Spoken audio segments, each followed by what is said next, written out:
Place au deuxième épisode de notre feuilleton, cette immersion que nous vous proposons cette semaine au sein de la maison d'accueil spécialisée Odile-Madelin, près de Reims. Les adultes polyhandicapés qui y résident participent à de nombreuses activités pensées pour préserver leur autonomie et leur permettre de s'exprimer malgré le handicap. Reportage Cécile Banazic, Xavier Kless, Mathieu Guignard.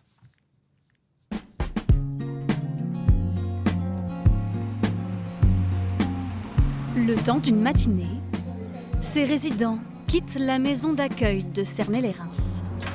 Allez, on y va, Laurent. Ils partent en direction de la Cité des Sacres pour une séance de patinage, une des activités incontournables de la structure.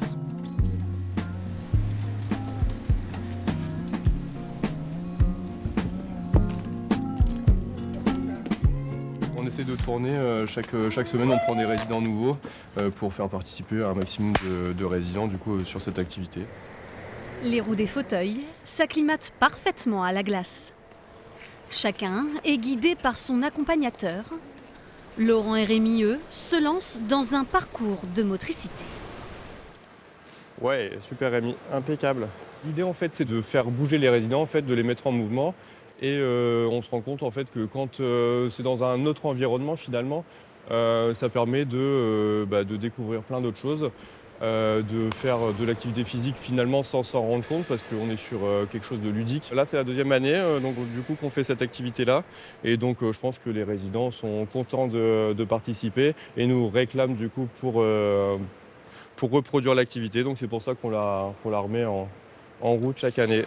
Viens l'attraper ici. Super Laurent. Et le dernier, bien haut. Super Laurent. Tous les adultes polyhandicapés de l'établissement peuvent profiter d'un moment sur la glace, même ceux qui ne bougent quasiment pas comme Christine. Pas de parcours pour elle, mais du déplacement pour stimuler son système vestibulaire. La perception vestibulaire, c'est l'une des premières perceptions, je pense, qu'on perçoit en tant qu'embryon dans le ventre de sa mère. C'est avec l'équilibre.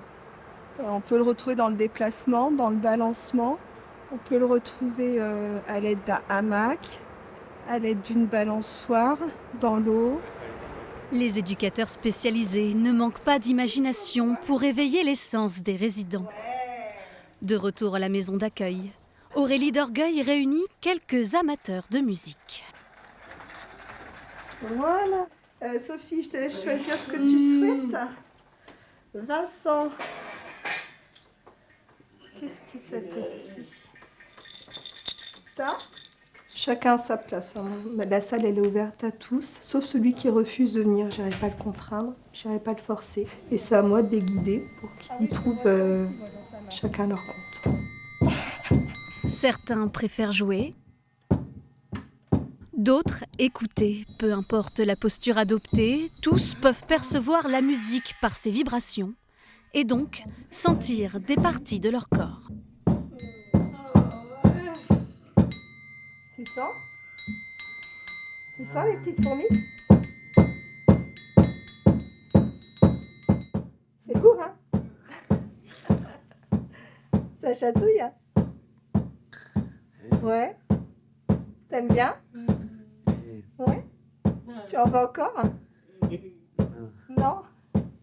Ces résidents s'expriment à travers ces instruments, un langage qu'Aurélie d'Orgueil comprend.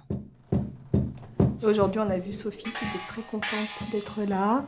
On a vu Laurent qui avait des choses à évacuer avec la batterie.